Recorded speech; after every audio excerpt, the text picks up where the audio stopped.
Hello Sky Traders, welcome back to a new video. This is Mina, your trading coach, and today we're doing our weekly recap video. And in this video we're going to cover the euro dollar. We're going to understand what happened over the previous week, and also we're going to have a look at the higher time frames to see the big picture of euro dollar and the overall trend. So without further ado, let's get started.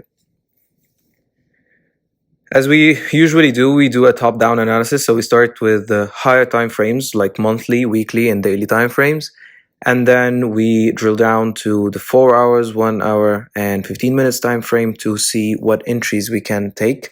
And this is going to be covered in the weekly forecast videos, so don't forget to watch it as well. So on the monthly time frame, we can clearly see a downtrend. We're breaking market structures and we're taking out liquidities. So there are two models that are happening in here, as we can see on the monthly time frame. Either we have a rejection, like a high rejection, taking out liquidity, which means stop losses of buy orders and stop losses of sell orders. And that happened in this case. So a lot of sell orders were placed, trying to trade back, taking out the liquidity of those orders by taking out all of those orders from the market, or having a order block, which happened in this case. So market tried to trade back to these orders but couldn't take out those stop losses. So there are two models happening here. Taking out stop losses of sell orders to grab liquidity happened here back in 21st of Sep, and happened also like in 22nd of Feb 2022. This was 2021. And earlier this year, 22nd of June 2022, this was an order block. And back a rejection with an order block at 22nd of August. And now we're trading at this candle. Again, we broke an important level, which was previously created which was created 1st of July 2020. We broke this market structure, taking out all of the buy orders that were previously placed at this level, trying to trade back, rejection, and creating an order block.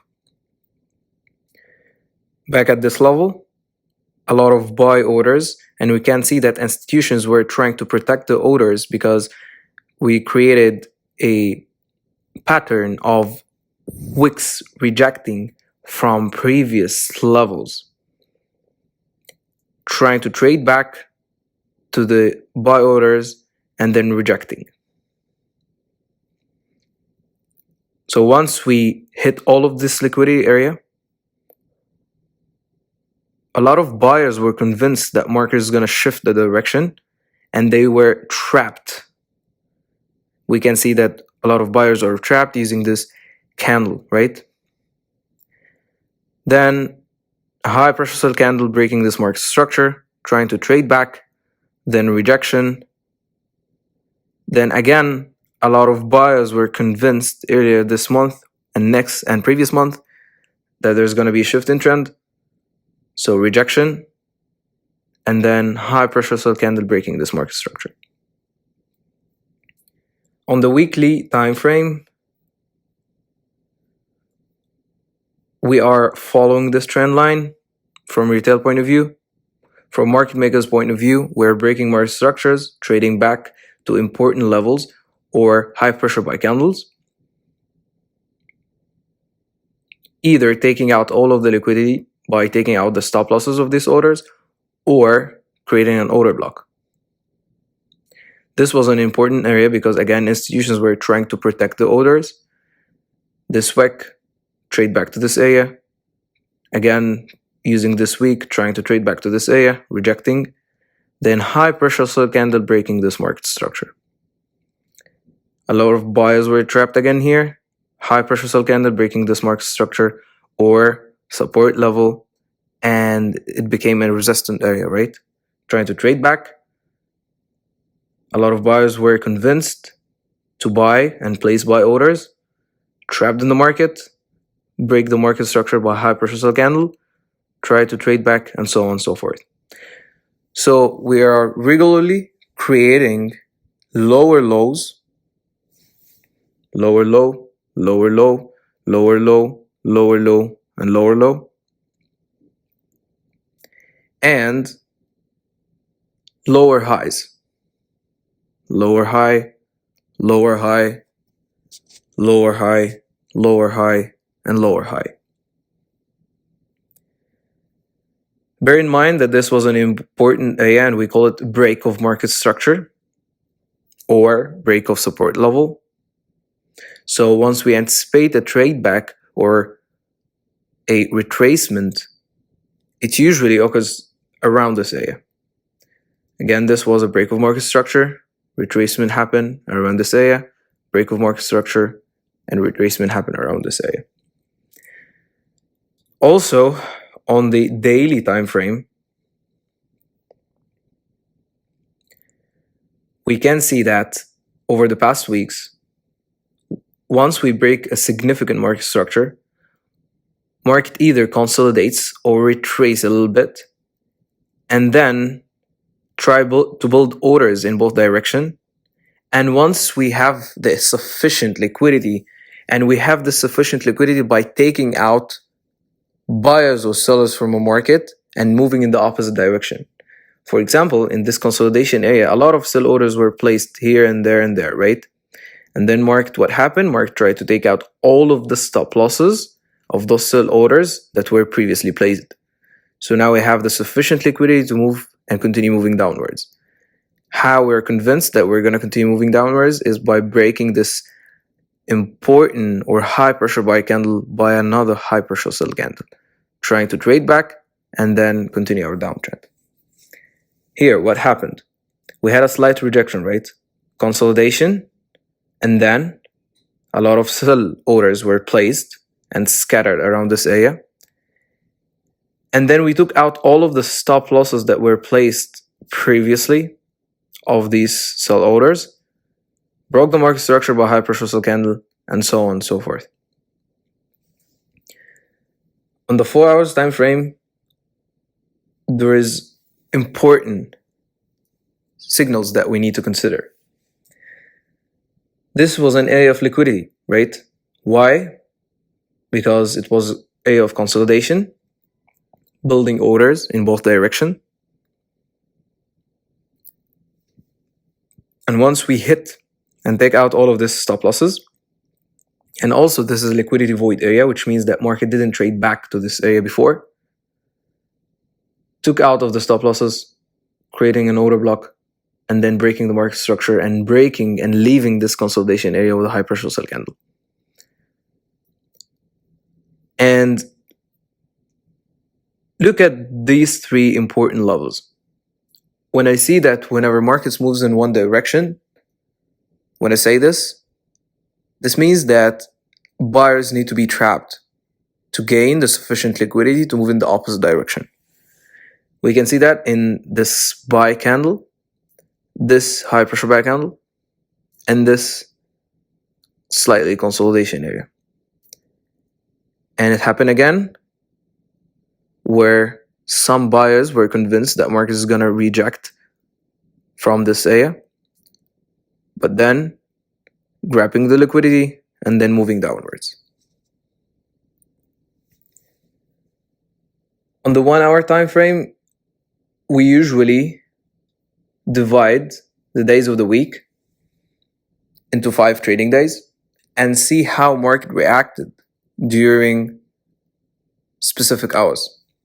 And again, we usually say that whenever significant moves or whenever we're waiting for a significant move to happen, it's not going to happen unless there is an important trading session like New York and London session, or news release, or announcement. So, Monday, consolidation, Asian session, and then we broke this market structure with a high pressure buy candle, and this happened on London session. Trying to trade back, then continued the uptrend, broke this market structure with a high pressure buy candle at New York session, and consolidating at the end of the day. Again, bear in mind that on the overall trend, we're in a downtrend, right? And we highlighted this area as an important area of liquidity. So if we expect a rejection from this area, this is not going to happen unless we are in London session, New York session, or an important news release. This happened the next day, slightly consolidation Asian session, grabbing this liquidity and creating an auto block, breaking the market structure with high pressure sell candle at exactly 10 a.m., which is during London session. And bear in mind that the time zone I'm selected here is Berlin time zone or CET time zone. You can adjust time zone depending on the area that you're living in. Then trying to trade back and breaking again the market structure at New York session. Next day, consolidation due to Asian session, rejection or creating an order block during London session, breaking the market structure, this market structure, with a high pressure sell candle. Okay, why I said that we broke this market structure during Wednesday, not like Tuesday or Monday? Because usually when we break market structure, we need to see a high pressure sell candle or a high pressure buy candle depending on the market direction. Why? Because when we break market structure, we have and we gain the sufficient liquidity, right? How we can see that we gain the liquidity? By a high pressure buy candle or high pressure sell candle. Again, in order to continue the move in a specific direction, buyers or sellers need to be trapped, right? So, or from retail point of view, retracement. Usually retracement happens at or around 50% retracement levels. Buyers are trapped, breaking this market structure with a high pressure sell candle at New York session. Trying to trade back the whole way up to this important level. And again, rejection at 11 a.m., which is London session. Breaking this market structure with a high pressure sell candle and then consolidation at the end of the day. Friday, slightly consolidation, breaking this market structure of the buyers that are convinced that we're going to continue or reverse our direction with a high pressure sell candle. Again, this was an important level because a lot of buy orders were scattered and placed. So once we gain the sufficient liquidity, and again, how we can that we gain the sufficient liquidity by identifying a high pressure sell candle or high pressure buy candle. Then market tried to trade back in New York session, rejected, breaking this market structure and trapping all of the buyers. From retail point of view, we can say that, okay, the market is following this trend line, right? But in order to have this trend line effective in place, this needs to be a significant area of liquidity, which means liquidity void, expected order block, previous break of market structure, and this is not going to happen again unless we are in an important trading session or news release or announcement. Bear in mind that this is our trading level or this is our trading range that we're currently trading in. Why it's important to identify our trading range? Because once we expect a break of this range or a retracement in this range, we need to highlight the important area as what we did right now. This was an important area of liquidity. So if in case we try to trade back to this area and broke this area with a high pressure buy candle, we can expect further move to the upward. Or if we didn't make it to this area or we try to trade back to this area and expected a rejection with a high pressure sell candle, we can expect a further move to the downward. Trading range is also important to identify the 50% retracement level in case we're moving further downwards. So, using the Fibonacci retracement, we can easily identify that this is the 50% level.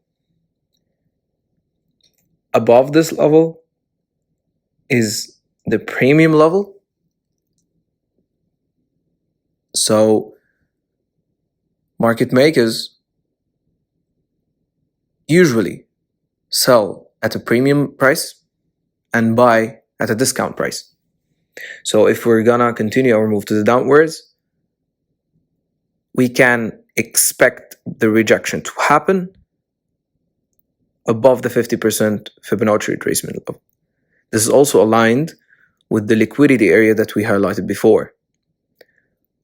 Or if we break this trading range and try to trade within another trading range, it's also important to keep these levels in mind. Thank you so much for watching, and please don't forget to watch the forecast video. We're gonna look at the forecast days within the next week and how we can expect price to move during these days. Thank you so much and trade safe.